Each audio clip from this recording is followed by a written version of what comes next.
Welcome to the Untold Tales audio anthologies. Written by Dr. Jeffrey A. Robinson and narrated by Melissa Del Toro Schaffner.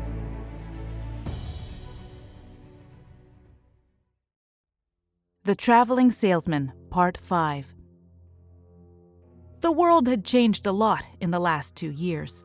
Humanity's first contact with aliens had gone somewhat awry, and had resulted in the release of a contagious variant of mad cow disease that approximated a cliched version of the dreaded zombie apocalypse. I really shouldn't make a joke of it. After all, nearly 1 billion people worldwide had died before Galactal and I managed to stop the prion plague. It had accidentally been released as a result of the business dealings of an alien traveling salesman named Galactal. I had been his partner here on Earth, and was one of the few people alive who understood how the disaster had occurred. But he was taken away, and other aliens had arrived and intervened to deal with the aftermath of the disaster. As a result, a lot of things changed. People had died, governments had fallen, economies had collapsed, and representatives of a galaxy-spanning civilization had arrived and placed the Earth under a special conservatorship in recompense for the damage that had inadvertently happened. Because of my personal experience working with aliens before, I found myself acting as the de facto ambassador from Earth to the Galaxian aliens.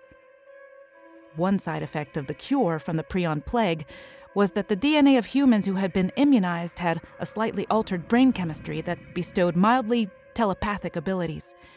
That meant that it was very difficult for people to keep secrets from one another anymore, and it was almost impossible to lie. As I said, a lot had changed. The following few years had been quite amazing. With the help of the Galaxians, a new world government had been established. Wars had stopped. Wonderful new technologies had been introduced, and the world was totally transformed. As an ambassador, I helped facilitate many of these changes, and I got to travel widely to many other worlds and met many different species. While I had been quite rich before the apocalyptic events of the plague, the monetary system on Earth had changed to the point that I was no richer than the average human.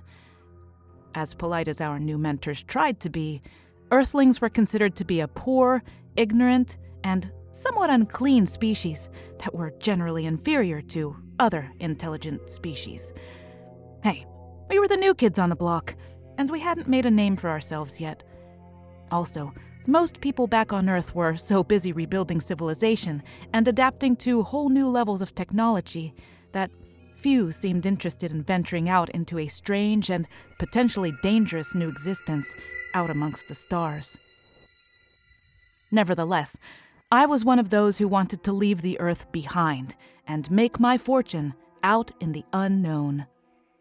I originally thought I might travel and explore the galaxy, but outside of my official role as an emissary from Earth, there were few opportunities. Interstellar travel was expensive, and I didn't own a ship of my own. I also didn't want to ask for free travel because, as all hitchhikers know, you can get stranded in places that you don't want to be. For a while, I thought about getting some type of job. Unfortunately, no matter how hard I tried to begin, I couldn't find a place to start.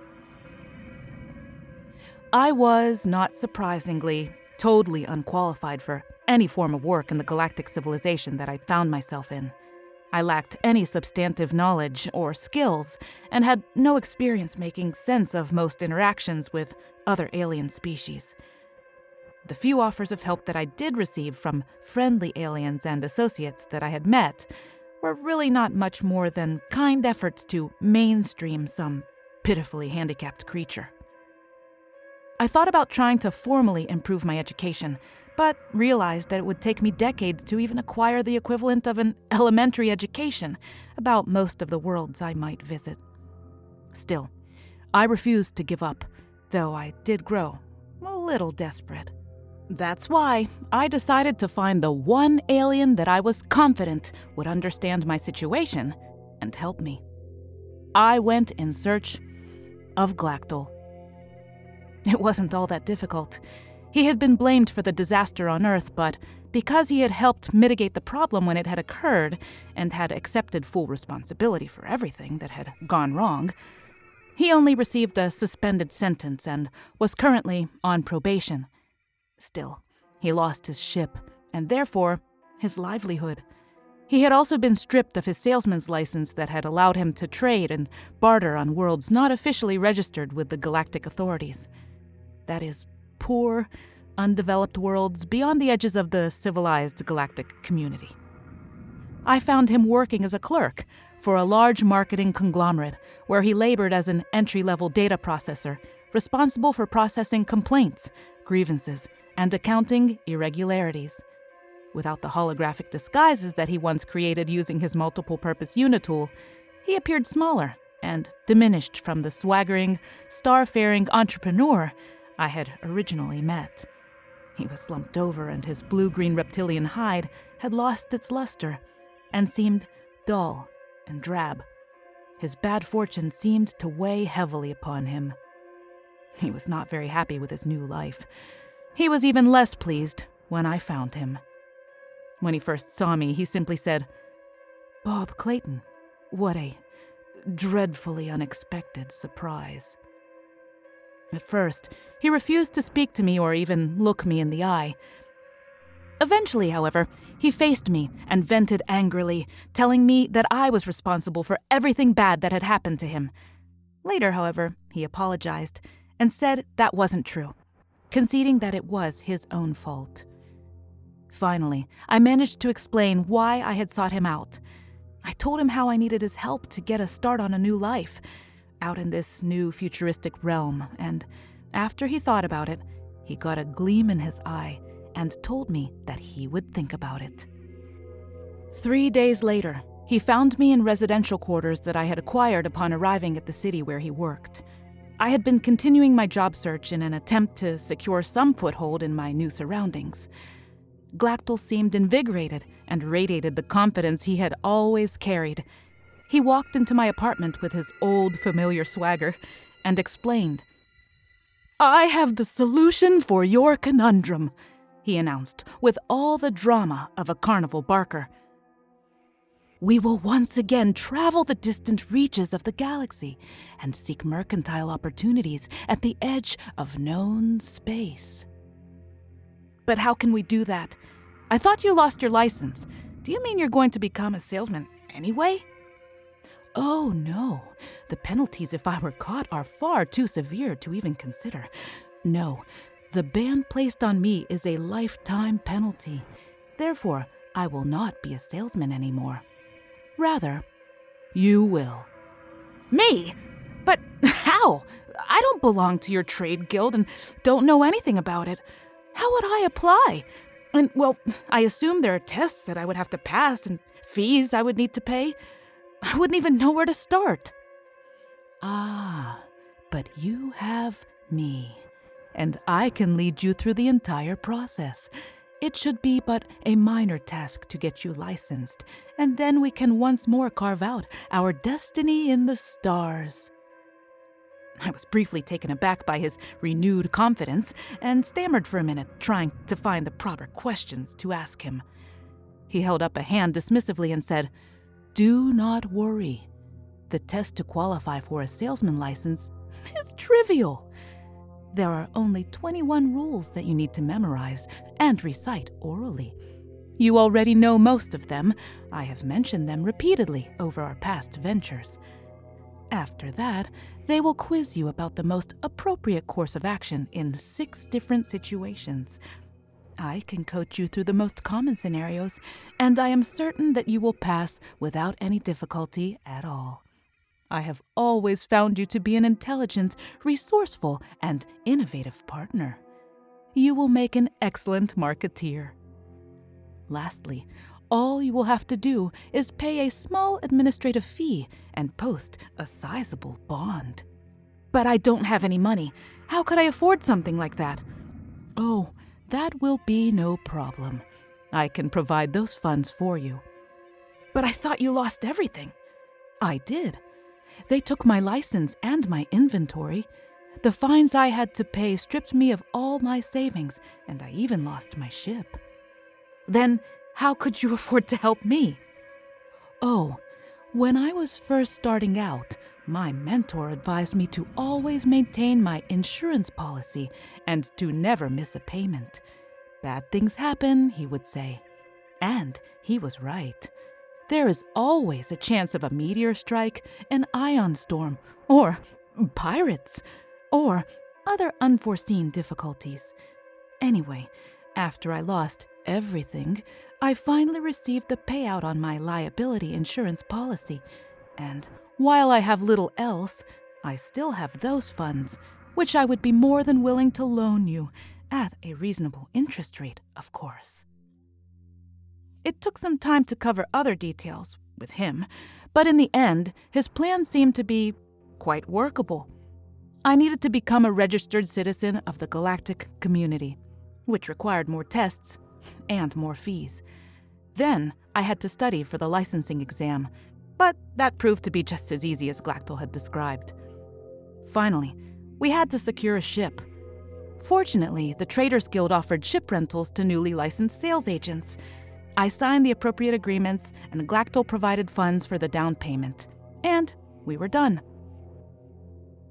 After months of floundering, we managed to trace down and purchase Glactal's tiny starship, and thus managed to establish a legitimate foothold in the galactic milieu.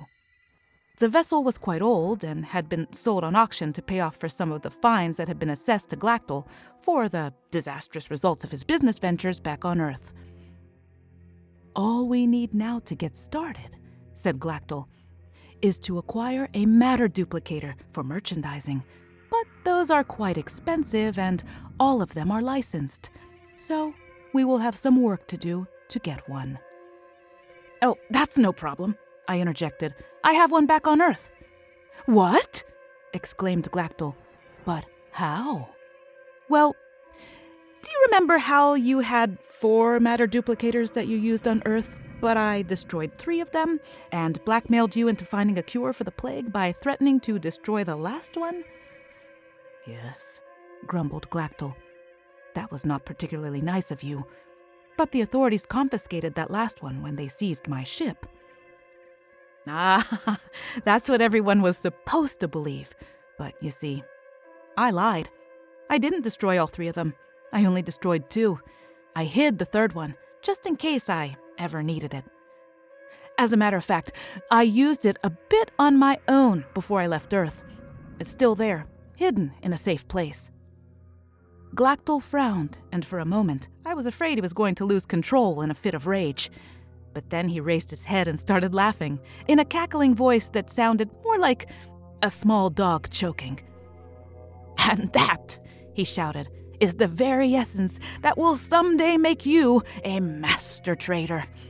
You are gifted with a natural ability to accurately read your customers, and you are endowed with an abundance of innovation, foresight, and audacity. Come, my friend, we are off, first to Earth, and then to a little place that I've heard of but never actually visited. We may merely be chasing a rumor or myth, but if the information that I paid for so long ago is true, we could make a fortune in our first adventure together. Then, he barely gave me time to pack my things before he dragged me to the starport, where our ship awaited us. A month later, we orbited a nondescript planet at the very rim of the galaxy. The stars were thin and widespread out there, and Glactal explained that we were so far away from the main trade routes that we would likely never encounter any other ships. But Glactal was not hasty. For more than a month, we orbited the planet Algar, doing nothing more than performing long-range surveys and sending out drones to examine the life forms below. The planet was inhabited by a race of furry mammals that had a primitive society that was just starting to develop basic industry. Their level of technology was roughly the equivalent of pre-Victorian England, complete with wooden buildings, stone streets, and lizard-drawn carriages. The planet had been frozen for most of the past 1,000,000 years, following a massive impact with a stellar object that extinguished almost all life and left it shrouded in dust and ash for millennia. It was, however, transitioning into a warmer period, and most of the ice that had covered the world had retreated to the polar regions, leaving the majority of the world temperate or tropical. Most of the cities were clustered at the edge of the retreating plains of ice. Semi-autonomous drones gathered information about the inhabitants and provided details about their languages sufficient to program translators for us to use. Glactal was quite excited about finding this world. It was a place that had been whispered of in myths for generations. He had purchased information about this place decades before, from a questionable source, so he had never followed through on it. However, due to our current level of desperation, he decided it was well worth the trip, and so far, the lead seemed to be paying off. Apparently, the meteor had been a fragment from an ancient nova core. It was incredibly dense and consisted of expanded neutronium. Neutronium inside a giant star is so dense that a chest full of the material would have massed as much as an entire planet. The tiny fragment that had hit this planet was once smaller than a fingernail, but after it was released from the forces that compressed it, it had expanded to a sphere more than 100 meters across. The asteroid resided nearly a mile below the surface, in the center of an equatorial crater that was more than 2,000 kilometers. What made it particularly interesting to Glactal and me was that it was incredibly rich in magnetic monopoles, one of the rarest and most valuable commodities in the galaxy. Unfortunately, electronics malfunctioned and ceased to work near magnetic monopoles. Therefore, in order to harvest the monometal ore, we would have to entice the local population to manually mine the metal for us. First, we planned to make contact with a large city near the northern edge of the impact crater. Then, we would offer items in trade that they would value highly. We decided to give them refrigeration units. The mammalian inhabitants of the planet hated the ever-warming climate and longed for the cold weather, snow, and ice-covered fields of the good old days. Later, we would introduce electrical generators and lights for their city. Finally, when they became dependent on these items, we would convince them to descend a mile-deep shaft that we will have drilled down to the edge of the asteroid and mine the mono ore for us. Glactal explained that, like most fruitful enterprises, it often took time to get the locals' help. Just like it had taken more than 2 years before Glactal had managed to harvest ampules of life force back on Earth. The only part of the plan that bothered me was that when I made first contact, I would have to pose as a character from their mythological stories. Essentially, I had to wear an exoskeleton covered with heavy fur pelts and hide behind a mask that would make it look like my eyes were glowing. While fully outfitted, I would look like a giant grizzly bear on its hind legs and long golden claws, while wearing a long black hooded cape. I would then present myself as an emissary of He Who Watches, before bestowing the gifts of ice machines and light. Glactal assured me that this was allowed since it did not violate Trade Guild Rule number 12, because I was posing as a messenger from the local deities, rather than claiming to be a divine creature myself. Then, using his universally adaptable unitool, Glactal crafted a holographic image to enhance my appearance and alter my voice to sound normal to the local inhabitants of this world. Master traders apparently needed to be master hair splitters too. We started mass-producing refrigerators, electrical generators, lights, and mining tools, and once all the preparations had been completed, I descended to the surface of the planet in a theatrically prepared, fiery chariot and strode boldly into the city center, praying that my translator disc had been programmed properly. The most surprising aspect of our trip to Algar was the fact that our plan remained on schedule for as long as it did. My appearance to the inhabitants of Algar worked just as he predicted. Glactal said that I was a natural actor and that I had played the role perfectly. Our ploy to shower the locals with gifts and make them dependent on us worked flawlessly. While we continued to make more ice makers and electrical generators, Glactal had teams of robots build a railroad track between the city and the mining site more than 1,000 kilometers away. When the emissary explained that it was time for the Algars to pay for the gifts that they had received, The local citizenry agreed to work in the new mine without hesitation. It seemed it was a tradition that gifts always had strings attached. In any case, workers were assigned to the mines and arrived in shifts where they would work for 2 or 3 weeks before returning home. Mining operations began slowly since none of the Algar workers had never done any mining before. There were, of course, a myriad of little problems that had to be solved along the way, but eventually the precious monometal made it to the surface in specially shielded metal boxes. For instance, special magnetic shield generators had to be installed to suppress the magnetic influence of the monopoles deep underground, so they would not interfere with automated operations on the surface. Also, the boxes of ore had to be shielded so they would not wreak havoc with the ship's systems. Glactal remained exclusively on the ship for the entire time. Apparently, according to guild rules, he was forbidden to work with, speak to, or even meet with anyone who was not a registered galactic citizen. The mining proceeded smoothly. In a relatively short time, a small town appeared that housed and serviced all the workers who arrived. Only a few months after the mining operations began in earnest, the ship's hold was almost full. Our calculations indicated that the first trip back to civilization would not only pay for the trip, but the profits would also allow us to almost completely pay off our ship, since it had a lease-to-buy option. Moreover, the Nova Core proved to be so rich in magnetic monopoles that it looked like we would need to make at least 6 round trips to transfer all the monopoles that we expected to mine. At last, with our ship fully loaded, we traveled to the nearest galactic commercial hub and sold our cargo. Then, we returned to Algar. However, it was while we were loading the next batch of monometal that things took a nasty turn. Unfortunately, someone at the Commerce Center, where we had unloaded our ore, heard about the precious resources we had arrived with, and they followed us back to Algar. Less than a week after our return, a massive ship appeared over our mining operations and hovered overhead. Glactal explained that the dampers that we had installed around the mine to reduce the emissions from the monopoles would not completely hide their presence, but they would make it very difficult to pinpoint the location of the ore deposits. The newly arrived vessel was a modified warship. Most of its interior had been stripped to make room for cargo instead of troops, but it still sported some of the impressive armament that made the weapons on our ship look like pea shooters. As they loomed overhead, they hailed us and demanded that we identify ourselves and our reason for being there. We identified ourselves as a merchant ship duly registered with the Trade Guild and gave our identification number. "Are they merchants too?"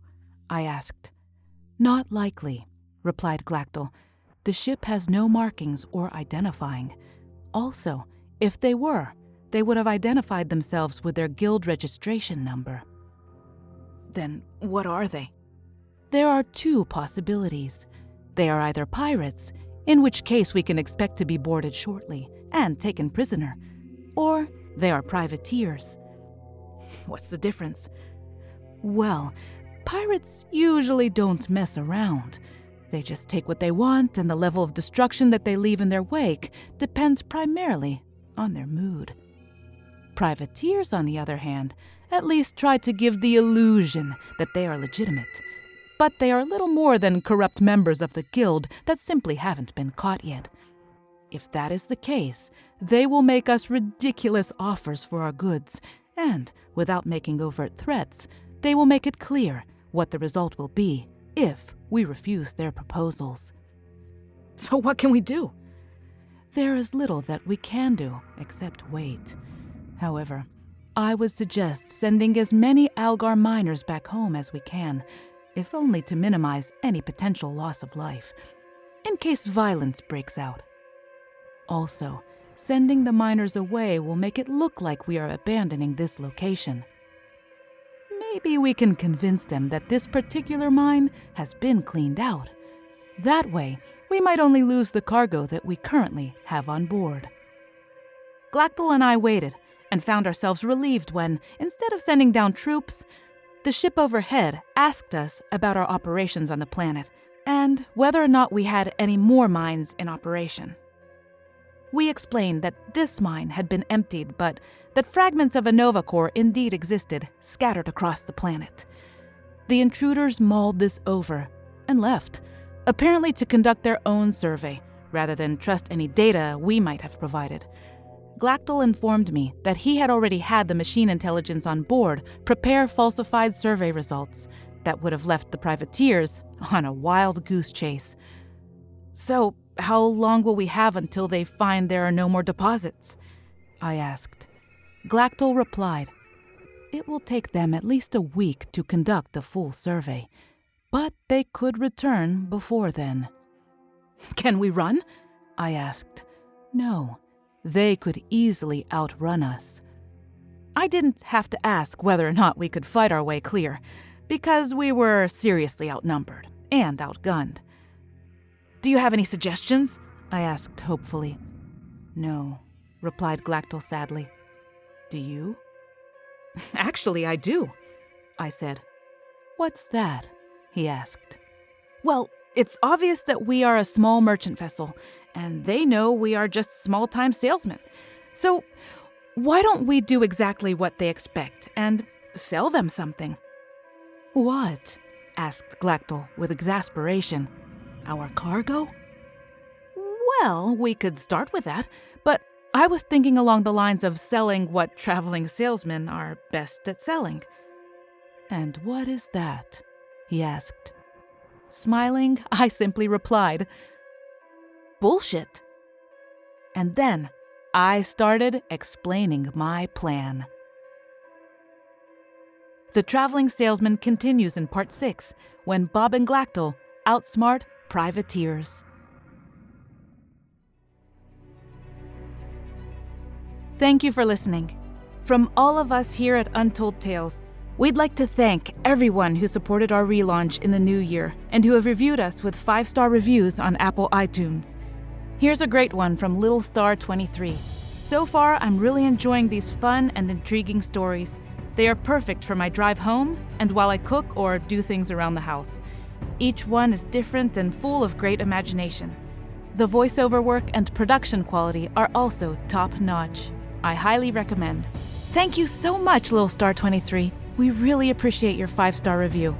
Did you know we've got a new blog that we think will really inform and inspire writers, readers, and listeners on many of the topics we deal with here on the podcast, as well as a new YouTube channel, website, and Instagram feed.